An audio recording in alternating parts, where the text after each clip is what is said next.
जय गुरु जी। गुरु जी का शुक्राना। गुरु जी की प्यारी प्यारी संगत का लख लख शुक्राना। संगत जी, कल हमने महाशिव पुराण कथा रुद्र संहिता तृतीय खंड का अध्याय 14, 15 व 16 श्रवण किया था। कल के अध्याय में हमने श्रवण किया था तारकासुर के सताए हुए देवताओं का ब्रह्मा जी को अपनी कष्ट कथा सुनाना, ब्रह्मा जी का उन्हें पार्वती के साथ शिव के विवाह के लिए उद्योग करने का आदेश देना, ब्रह्मा जी के समझाने से तारकासुर का स्वर्ग को छोड़ना और देवताओं का वहाँ रहकर लक्ष्य सिद्धि के लिए यत्नशील होना। संगत जी, आज हम अगला अध्याय 17 श्रवण करेंगे। जय गुरु जी। ओम नमः शिवाय। शिव जी सदा सहाय। ओम नमः शिवाय। गुरु जी सदा सहाय। जय गुरु जी। महाशिव पुराण कथा रुद्र संहिता तृतीय खंड अध्याय 17।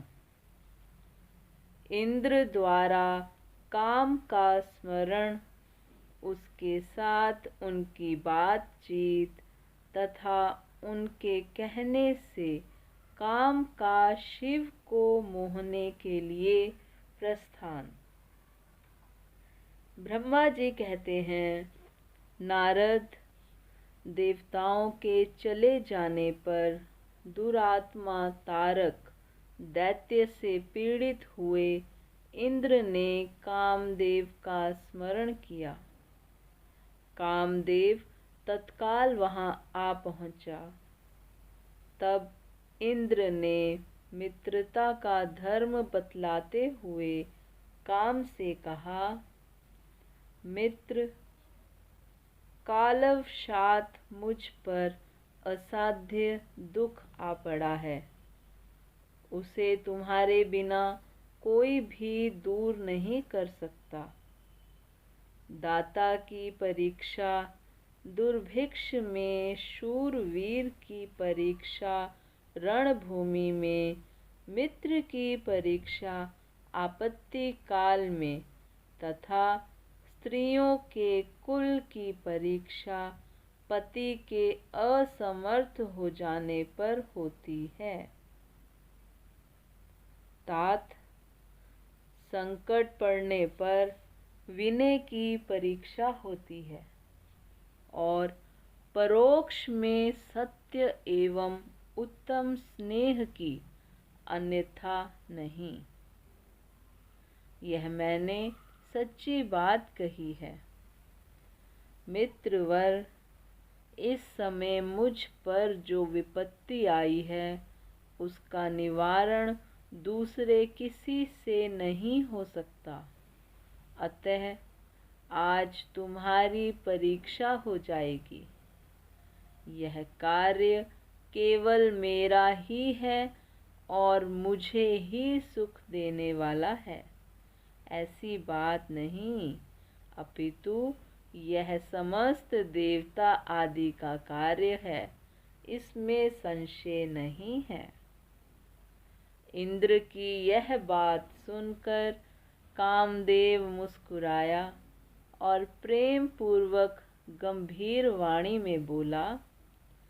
काम ने कहा, देवराज, आप ऐसी बात क्यों कहते हैं? मैं आपको उत्तर नहीं दे रहा हूँ, आवश्यक निवेदन मात्र कर रहा हूँ। लोक में कौन उपकारी मित्र है और कौन बनावटी, यह स्वयं देखने की वस्तु है, कहने की नहीं। जो संकट के समय बहुत बातें करता है वह काम क्या करेगा? तथापि महाराज, प्रभो, मैं कुछ कहता हूँ उसे सुनिए। मित्र, जो आपके इंद्र पद को छीनने के लिए दारुण तपस्या कर रहा है, आपके उस शत्रु को मैं सर्वथा तपस्या से भ्रष्ट कर दूंगा। जो काम जिससे पूरा हो सके, बुद्धिमान पुरुष उसे उसी काम में लगाए। मेरे योग्य जो कार्य हो वह सब आप मेरे जिम्मे कीजिए। ब्रह्मा जी कहते हैं, कामदेव का यह कथन सुनकर इंद्र बड़े प्रसन्न हुए। वे कामिनियों को सुख देने वाले काम को प्रणाम करके उससे इस प्रकार बोले। इंद्र ने कहा, तात मनोभव, मैंने अपने मन में जिस कार्य को पूर्ण करने का उद्देश्य रखा है, उसे सिद्ध करने में केवल तुम ही समर्थ हो। दूसरे किसी से उस कार्य का होना संभव नहीं है। मित्रवर, मनोभव काम, जिसके लिए आज तुम्हारे सहयोग की अपेक्षा हुई है, उसे ठीक ठीक बता रहा हूँ, सुनो। तारक नाम से प्रसिद्ध जो महान दैत्य है, वह ब्रह्मा जी का अद्भुत वर पाकर अजेय हो गया है और सभी को दुख दे रहा है। वह सारे संसार को पीड़ा दे रहा है। उसके द्वारा बारंबार धर्म का नाश हुआ है।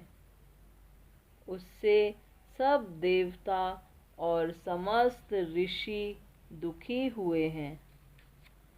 संपूर्ण देवताओं ने पहले उसके साथ अपनी पूरी शक्ति लगाकर युद्ध किया था, परंतु उसके ऊपर सबके अस्त्र शस्त्र निष्फल हो गए।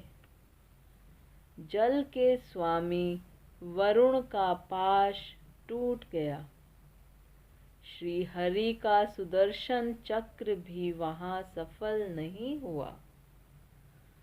श्री विष्णु ने उसके कंठ पर चक्र चलाया, किंतु वह वहां कुंठित हो गया।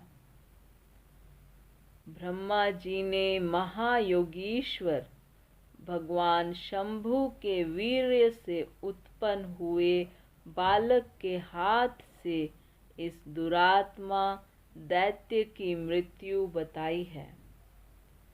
यह कार्य तुम्हें अच्छी तरह और प्रयत्न पूर्वक करना है। मित्रवर, उसके हो जाने से हम देवताओं को बड़ा सुख मिलेगा। भगवान शंभु गिरिराज हिमालय पर उत्तम तपस्या में लगे हैं। वे हमारे भी प्रभु हैं, कामना के वश में नहीं हैं, स्वतंत्र परमेश्वर हैं। मैंने सुना है कि गिरिराज नंदिनी पार्वती पिता की आज्ञा पाकर अपनी 2 सखियों के साथ उनके समीप रहकर उनकी सेवा में रहती हैं।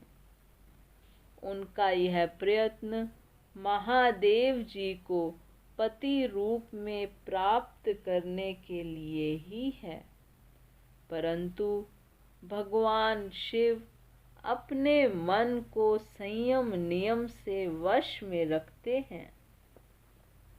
मार जिस तरह भी उनकी पार्वती में अत्यंत रुचि हो जाए, तुम्हें वैसा ही प्रयत्न करना चाहिए। यही कार्य करके तुम कृतार्थ हो जाओगे और हमारा सारा दुख नष्ट हो जाएगा। इतना ही नहीं, लोक में तुम्हारा स्थायी प्रताप फैल जाएगा। ब्रह्मा जी कहते हैं, नारद, इंद्र के ऐसा कहने पर कामदेव का मुखारविंद प्रसन्नता से खिल उठा। उसने देवराज से प्रेम पूर्वक कहा, मैं इस कार्य को करूँगा, इसमें संशय नहीं है। ऐसा कहकर शिव की माया से मोहित हुए काम ने उस कार्य के लिए स्वीकृति दे दी और शीघ्र ही उसका भार ले लिया। वह अपनी पत्नी रति और वसंत को साथ ले बड़ी प्रसन्नता के साथ उस स्थान पर गया जहाँ साक्षात योगीश्वर शिव उत्तम तपस्या कर रहे थे। इति श्री महाशिव पुराण कथा रुद्र संहिता अध्याय 17 समाप्त। संगत जी, आज का अध्याय यहीं पर संपन्न होता है। जय गुरु जी। संगत जी, अब आरती का समय है। जय गुरु जी। ओम जय शिव ओमकारा, स्वामी हरे शिव ओमकारा, ब्रह्मा विष्णु सदा शिव, बोले भोलेनाथ महादेव, अर्धांगी धारा। ओम जय शिव ओमकारा।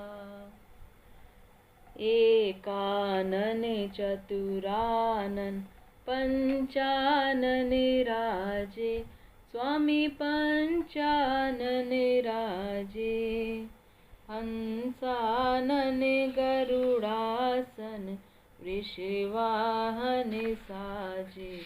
ओम जय शिव ओंकारा।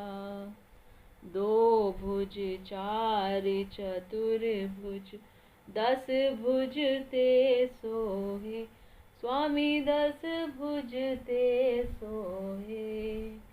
तीनों रूप निरखता, त्रिभुवन जन मोहे।